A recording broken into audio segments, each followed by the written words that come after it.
Great. Good morning everyone. Tema hari ini saya diingatkan untuk saling mengingatkan kepada teman-teman semua ya. Temanya menarik hari ini. Why I choose to believe in Jesus, not some dead figure in the grave. Ya.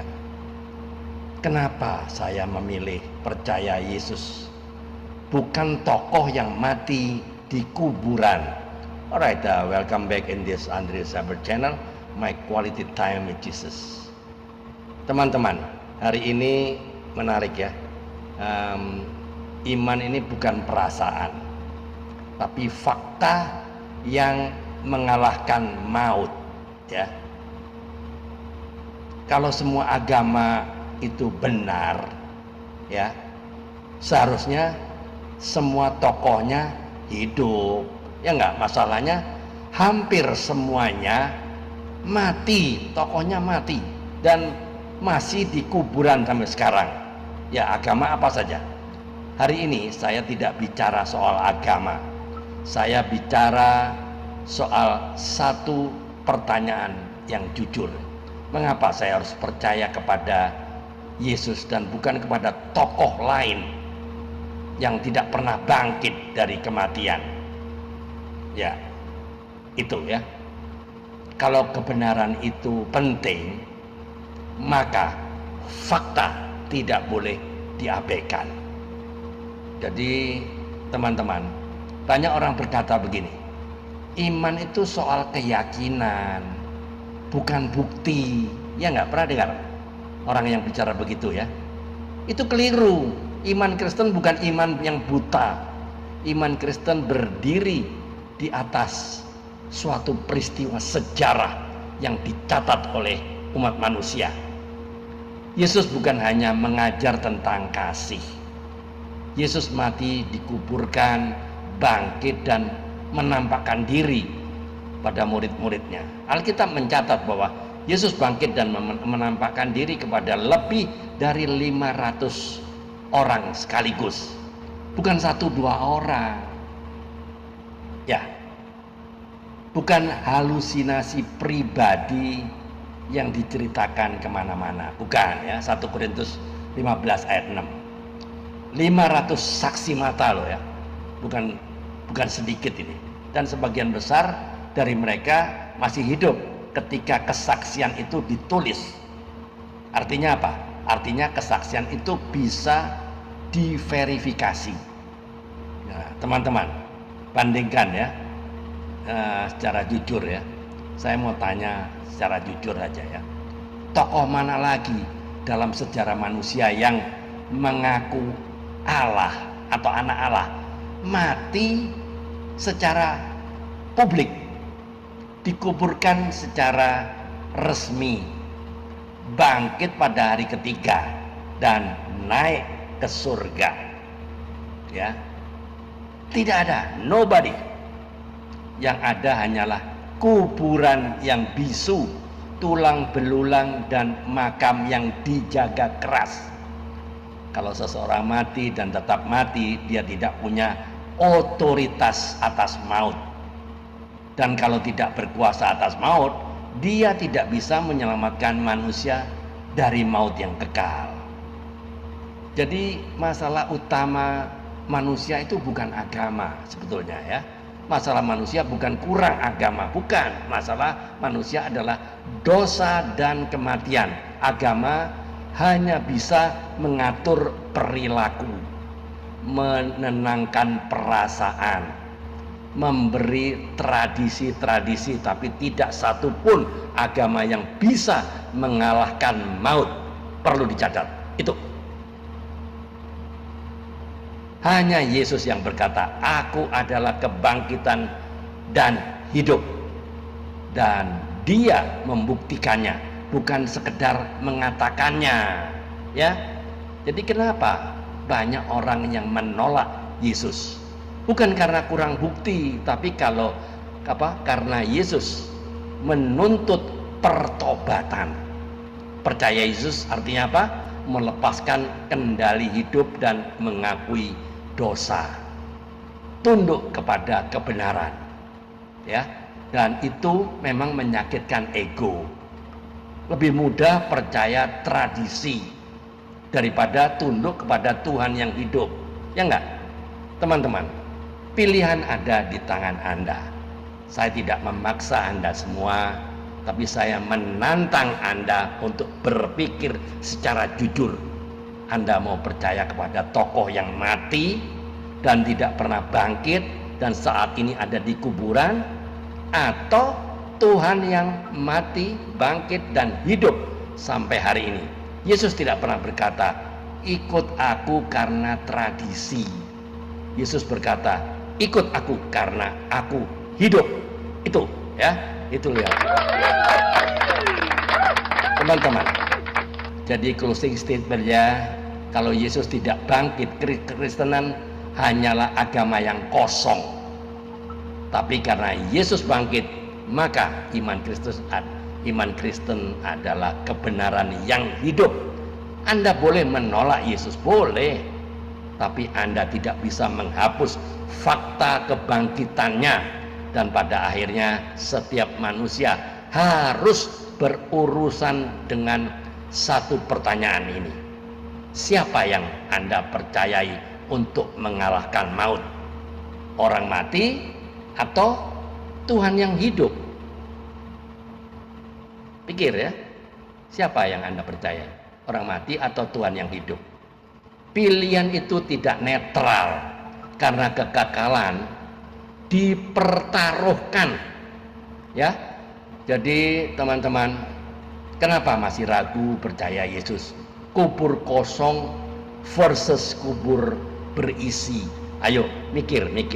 Percaya Tuhan yang bangkit atau tokoh mati yang tidak pernah kembali?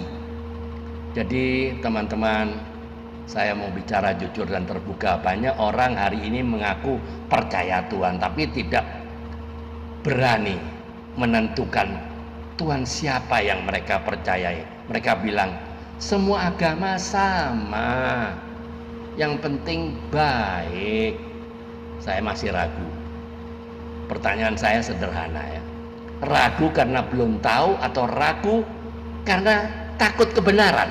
Mari kita berpikir dengan akal yang sehat, bukan sekedar perasaan. Yesus Kristus tidak hanya mengajar kasih. Yesus membuktikan otoritasnya. Ia disalib, ia mati, ia dikuburkan. Dan yang membedakan Yesus dengan semua tokoh agama dan tokoh spiritual lainnya adalah satu hal yang tidak bisa dibantah oleh sejarah.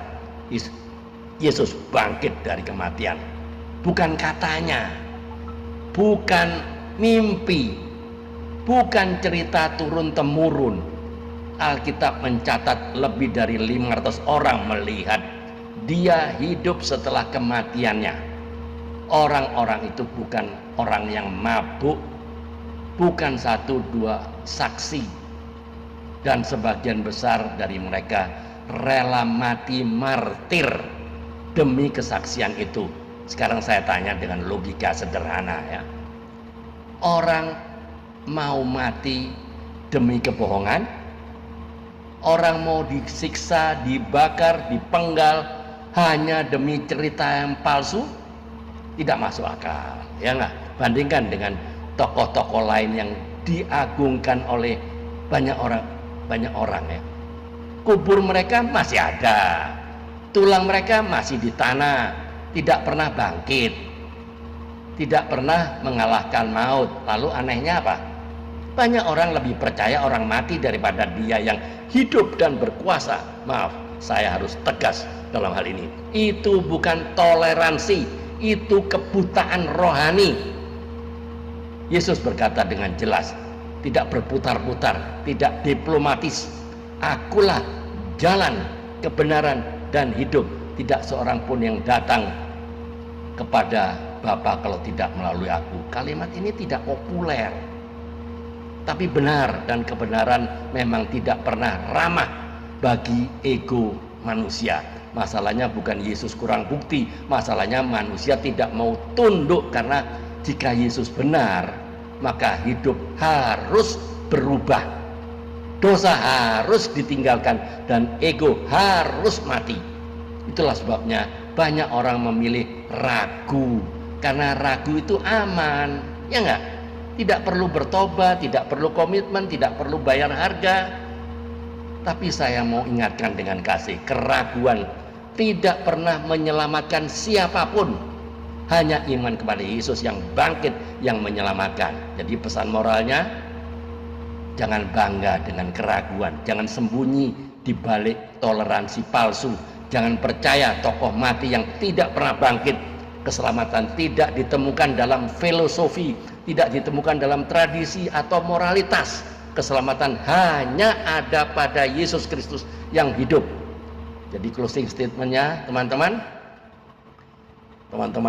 kubur Yesus itu kosong, dan kubur kosong itu sedang bertanya kepadamu hari ini, sampai kapan Anda mau ragu-ragu? Sampai kapan Anda mau menunda-nunda? Karena kebenaran tidak menunggu manusia siap, kebenaran hanya menunggu manusia mau tunduk. Ayo mikir teman-teman, tolong jawab pertanyaan saya dan renungkan jawaban Anda. 1. Jika kematian adalah akhir dari segalanya, mengapa Anda begitu takut menghadapinya? 2. Apakah penolakan Anda terhadap Yesus karena kurang bukti, atau karena Anda tidak mau tunduk? Tolong renungkan jawaban Anda masing-masing ya. Truth doesn't need your approval to remain true. Kebenaran tidak membutuhkan persetujuan Anda untuk tetap menjadi kebenaran.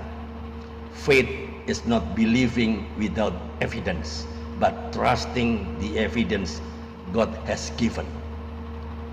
Iman ya, bukan percaya tanpa bukti, melainkan mempercayai bukti yang Tuhan sudah berikan.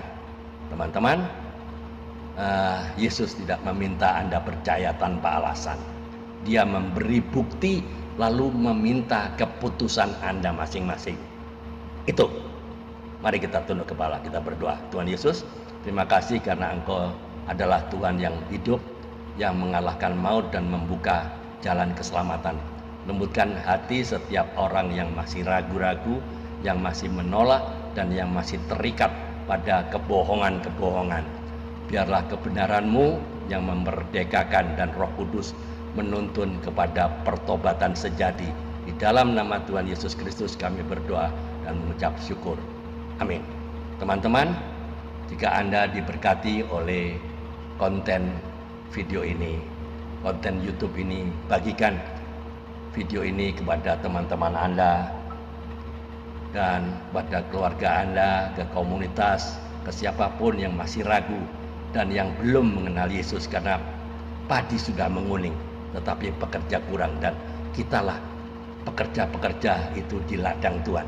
Jangan diam, jangan mingkem, jangan tunda, jadilah alat Tuhan hari ini. Teman-teman, jadi kita harus tetap on fire, keep on moving. Tiada hari tanpa bersaksi tentang Kristus, tiada hari tanpa memenangkan jiwa. Ayo mikir, Tuhan Yesus memberkati. Amin.